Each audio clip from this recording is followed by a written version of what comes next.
नमस्कार, मैं संतोष सिंह। देखिए, अब जब अपने पर पड़ा है तब पुलिस के इनकाउंटर पर सवाल खड़े कर रहे हैं मंत्री जी। बड़ी बड़ी बातें करने लगे, नसीहत देने लगे कि किस परिस्थिति में इनकाउंटर होना चाहिए। यही बात हम कहते थे तो यही मंत्री जी लोग कहते थे, संतोष जी काहे ये सब तरह का सवाल खड़ा कर देते हैं।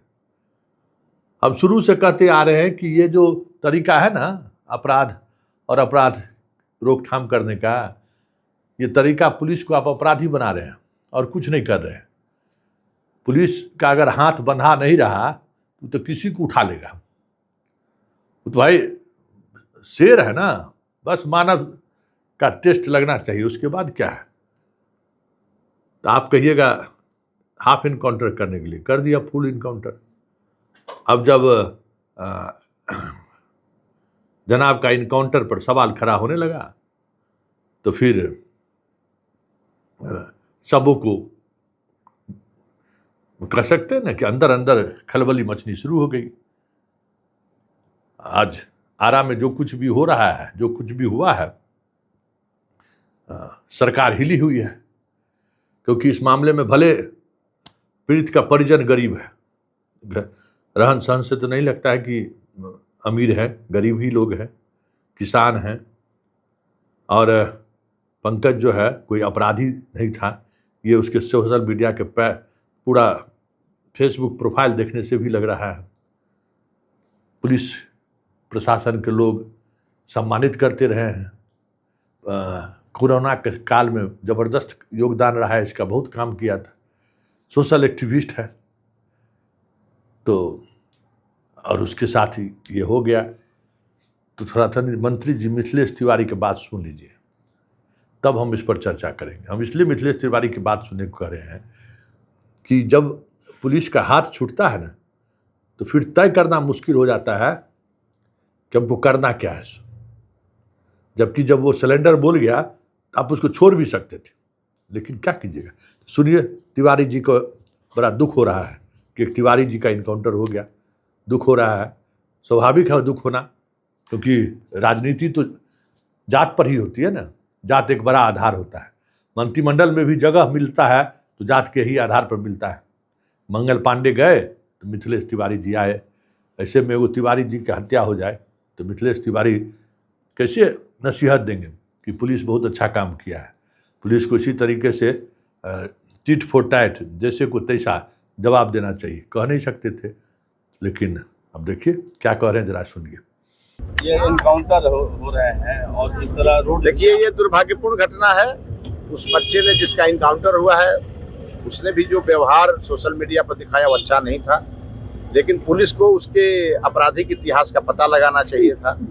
और हाफ इनकाउंटर, अगर इनकाउंटर जरूरी भी था तो हाफ इनकाउंटर करना चाहिए था। आज बिहार की सरकार ने इसे गंभीरता से लिया है। 4 पुलिसकर्मियों की सस्पेंशन हुई है और आगे इसकी पूरी जांच होगी इस मामले की, और जो दोषी होंगे उन पर कार्रवाई होगी। हथियार डाल देने के बाद इस तरह इनकाउंटर सही है? मैं तो कह ही रहा हूँ ना, आखिर अगर ये किसी न किसी की गलती तो है। इस प्रकार से लोगों के साथ मुझे लगता है कि बर्बरतापूर्ण व्यवहार। अब कोई बच्चा है, अगर वो गलती कर भी रहा है तो उसके लिए सजा का पैमाना है, एकदम अंतिम सजा नहीं। हाँ, कोई कुख्यात अपराधी है, अगर वो मतलब वांटेड है, वैसे लोगों के लिए तो किसी के मन में कोई दया नहीं रहती। उत्तेजित हो रही है बिहार की पुलिस क्या? हाँ, बिहार की पुलिस को धैर्य से काम लेना चाहिए। मुझे लगता है उनके ऊपर दोनों प्रकार की जिम्मेवारी है। अपराधियों को भी पहचान कर उन्हें दंड देने का, और कुछ जो रास्ते भटक गए उन बच्चों को भी सही रास्ते पर लाने का भी उनके ऊपर ये जिम्मेवारी। जनप्रतिनिधियों को संदेश दे रहा था युवक। अब देखिए युवक क्या संदेश दे रहा था, मैंने वो वीडियो देखा भी नहीं, सुना है, लेकिन मैं आपको कहूंगा कि युवाओं को इन सब चीजों से बचना चाहिए। बहुत सुन लिए, अपना पर पड़ा तो देखे ना, पूरा बॉडी लैंग्वेज बदल गया है। क्या क्या कह रहे हैं, किस तरीके से कह रहे हैं, सुन लिए। तो ये सवाल सिर्फ मंत्री जी आज ही नहीं उठेगा, अब हर इनकाउंटर पर सवाल खड़े होंगे जब आप अपराधी, क्योंकि किसी के इस पे अपराधी थोड़ी लिखा हुआ है। ये तो मान लीजिए कि घटना घटित हुआ, इसे 2-3 दिन से लोग सोशल मीडिया पर लोग देख रहा था। कभी हो सकता है कि शरीफ लोगों का भी इनकाउंटर हो जाए। उसी गया में याद करिए, एगो इंस्पेक्टर था दूधनाथ राम या क्या नाम था पता नहीं, फांसी की सजा हो गई। एक जा रहा था जीटी रोड से एक व्यापारी झारखंड का, पैसा मांगा, नहीं दिया, विवाद हुआ, सबको इनकाउंटर कर दिया। क्यों? तो पुलिस उस समय में अराजक की स्थिति थी, उस इंस्पेक्टर को फांसी की सजा मिली। अभी क्या स्थिति है पता नहीं, लेकिन फांसी की सजा मिली थी। कोई एक घटना थोड़ी है, कई घटना है। मुखलाल पासवान हमारे यहाँ भी थाना प्रभारी रहा है, यही भट्टी थे एसपी किशनगंज या अररिया में, वहाँ पे एक इनकाउंटर एगो राजपूत का कर दिए। तो अपराधी था लेकिन इनकाउंटर किए थे, पकड़ के मारे थे। भट्टी जी तो डीजीपी बन के चले गए घर, मुखलाल बेऊर जेल में सजा काट रहा है। तो ये जो कोई एसपी या कोई सरकार जो ये कह देता है ना कि एकदम निपटा देना है, तो कानून क्यों ना? अभियानंद जी तो कहते हैं कि कानून बना दीजिए ना, भाई अपराधी को गोली मार देना है, शूट एंड साइट का ऑर्डर नहीं देना है, कानून बना दीजिए कि अपराध कीजिएगा तो गोली मार रहे, कोई कोर्ट जाने की जरूरत नहीं, बना दीजिए कानून, क्या दिक्कत? उसके बाद पुलिस अपना पकड़ के मारते रहेगी।